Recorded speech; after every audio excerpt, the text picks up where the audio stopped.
the legislative powers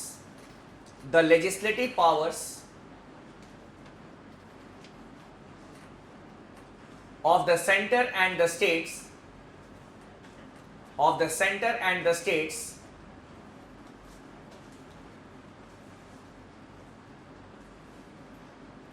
have been demarcated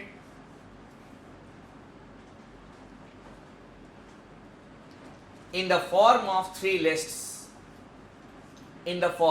three lists.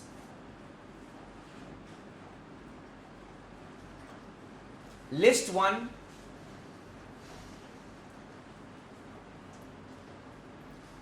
that is the union list,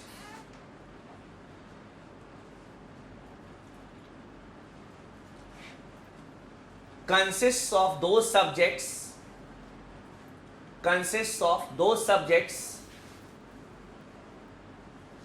on which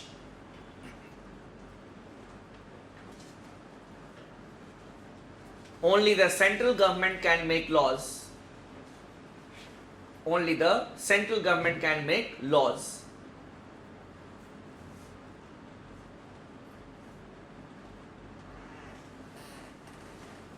List 2 that is the state list.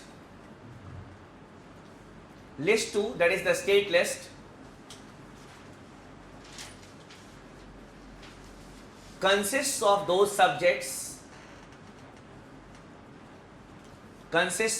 subjects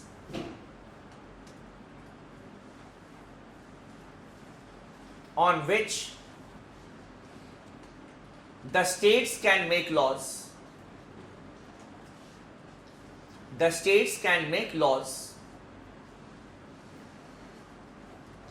And list 3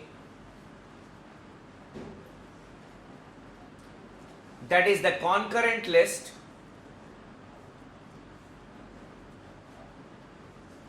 consists of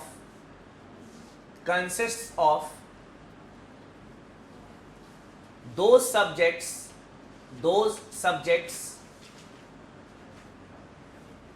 on which both the center and the states make laws. This aspect was for those who are studying the subject for the first time. Clear? That is a clarification regarding list 1, list 2 and list 3. Now coming to the analytical aspect. In the next paragraph you can write in the same point. An analysis of the three lists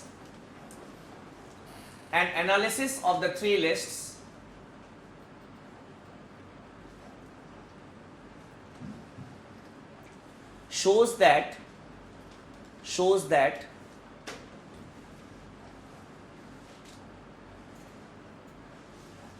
the center has jurisdiction over more number of subjects and more important subjects. You see, any important matter, defense, railways, currency, communication, international relations, civil aviation, all are under the center. Secondly, in case of concurrent list,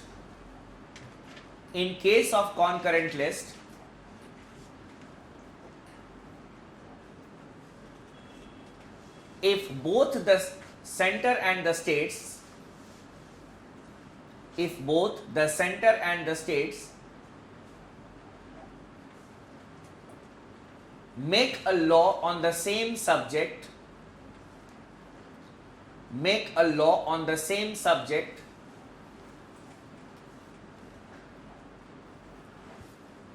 it is the union law that prevails. Underline this second point. That in case of concurrent list, such statements are asked in the prelims examination. So for example, there is a subject called social and economic planning in the concurrent list. Suppose if the state of Haryana makes a law on social and economic planning, and we have a central law also on social and economic planning, if there is a clash, it will be the central law that will prevail over the law made by the state government.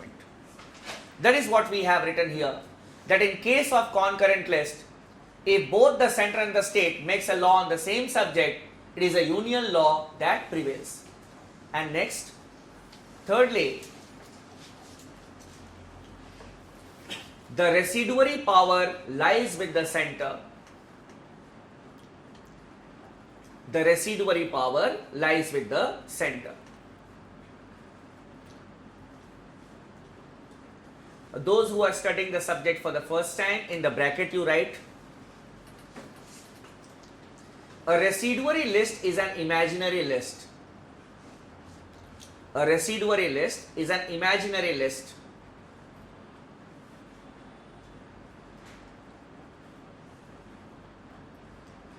which consists of those subjects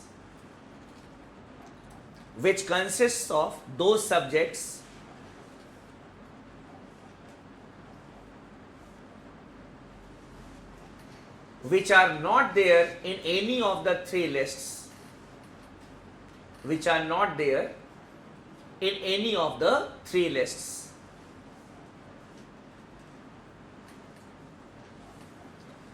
In the US and Australia,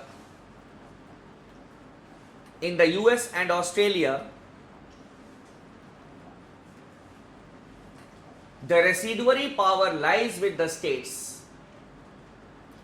The residuary power lies with the states.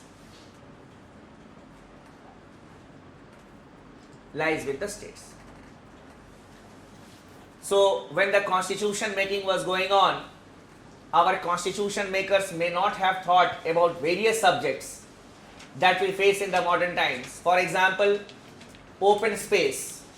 They may not have ever thought that we'll have to make laws on space policy of the government of India.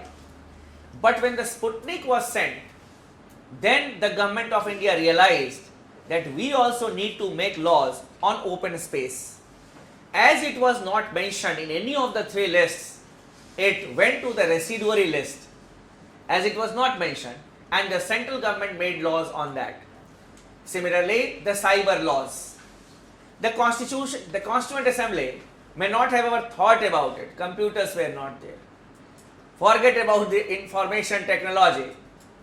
So, it is a recent development. So, we felt the need of cyber laws. It was not written in any of the three lists, means it was in the residuary list. And the center made laws on that.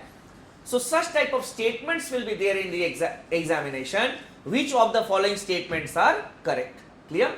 Now, in the next point. Sir, is there any provision for transfers of the subjects from concurrent list to union list? You can definitely do that, but with the consent of the state. The subjects can be transferred, as we had discussed.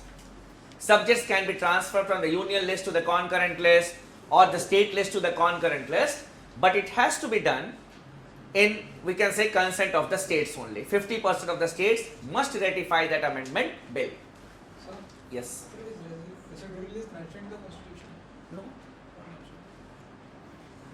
It is how it will. Residuary, it is an imaginary list, but yes, it is written that residuary power will be there with the central government.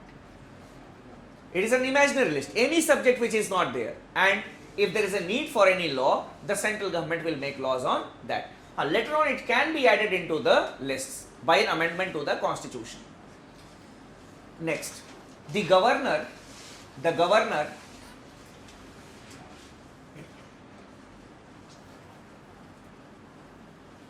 who is the executive head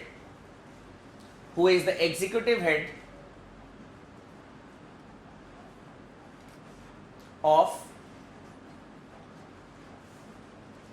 the state government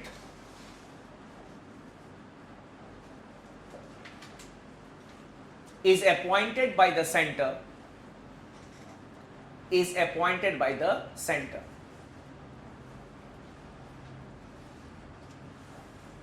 Next. The officers of the All India Service, the officers of the All India Services,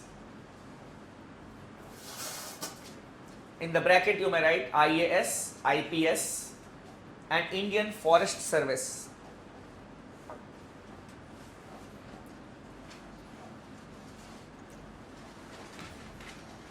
These three services are known as All India Services. So the officers of the All India Services are appointed by the center,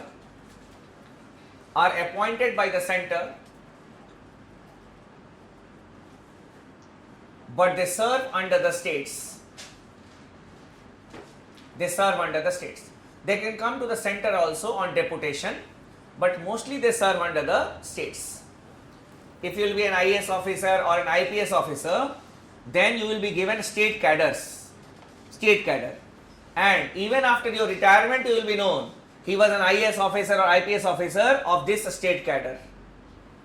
Yes, one can come on deputation to the center.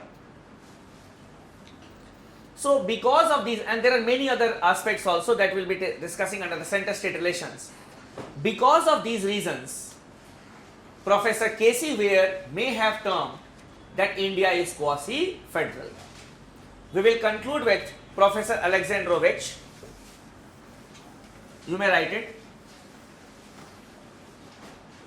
We may not be wrong to conclude with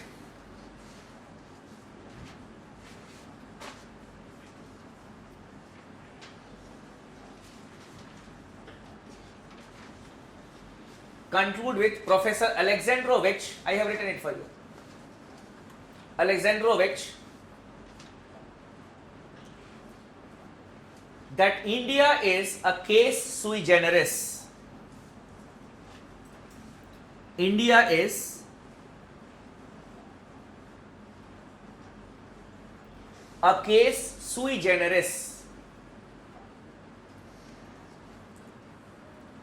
That is, sorry, it is a federation of its own type.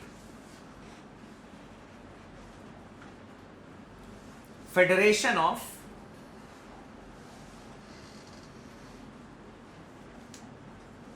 its own type.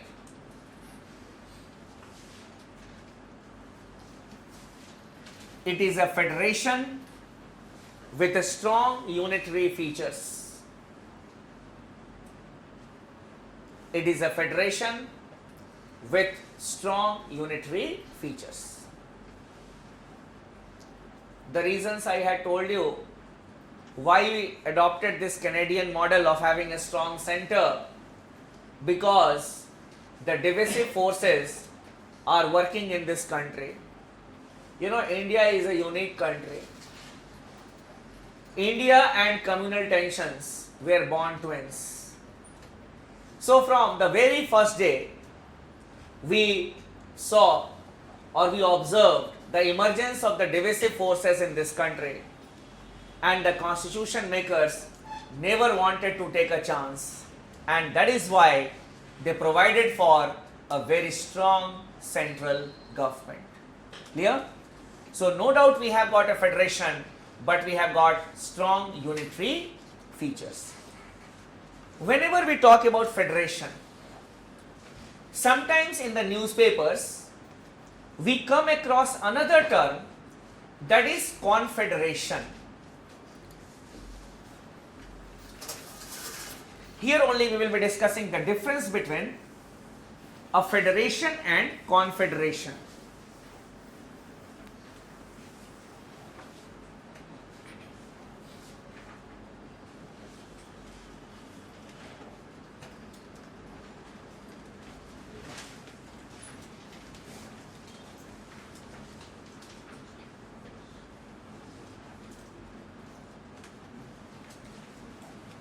Federation and confederation.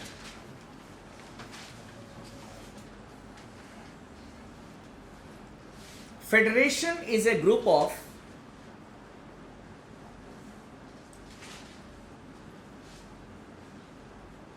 non-sovereign units.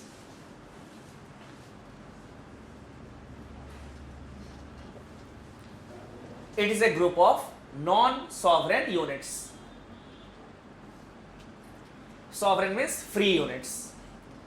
Haryana, Punjab, Bengal, West Bengal, they are non-sovereign units. And they have constituted the Indian Federation. They are non-sovereign units. They cannot take independent foreign policy decisions. Then, Confederation. It is a group of sovereign units.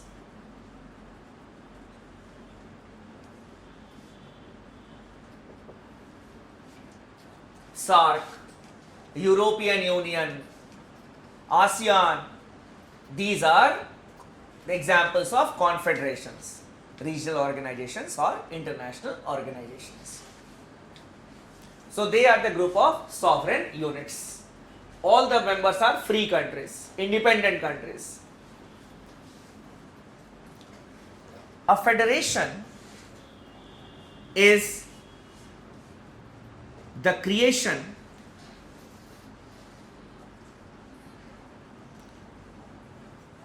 of the law of the land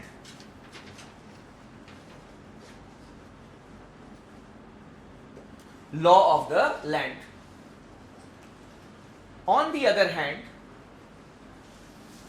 confederation is the result of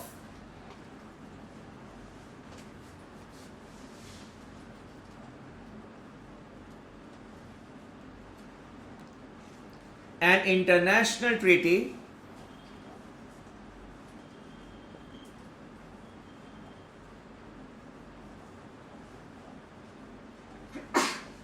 or an agreement.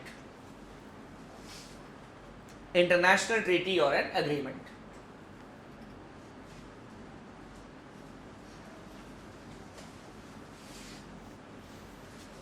In a federation, the units have no right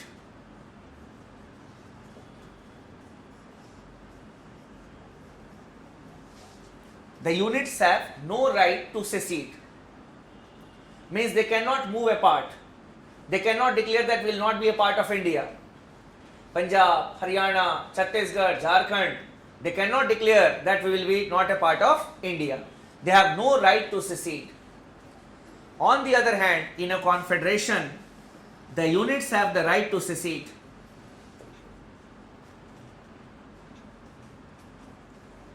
The units have the right to secede. It is a free will on the part of the countries to be a part of the organization or not.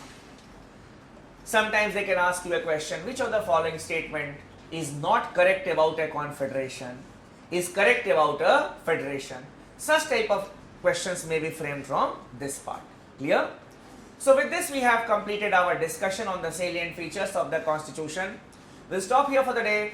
We will see each other on Monday and we will see each other at 9 o'clock in the morning.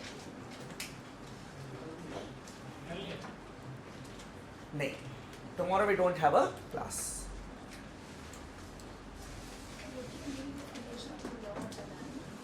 Means the parliament here or the constitution, it has provided for the various units that these will be the parts of the federation. They have not come together and said, "Chalo, let us make the federation." This is the meaning of the. Just a minute, Mumbai students, I will be coming back to you after 2 minutes.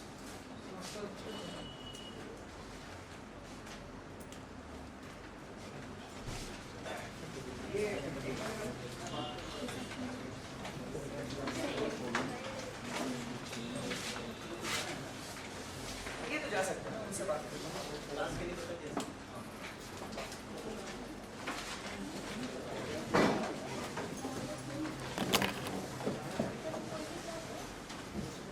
You have the microphone with you. You can switch it on. Microphone. Speaker. Speaker उनके पास है, मैं तो लिया था। ये मेरे वाले screen को ऊपर कर दो।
क्या हुआ?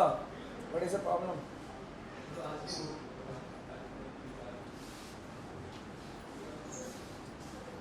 उनके पास माइक्रोफोन होना चाहिए ना?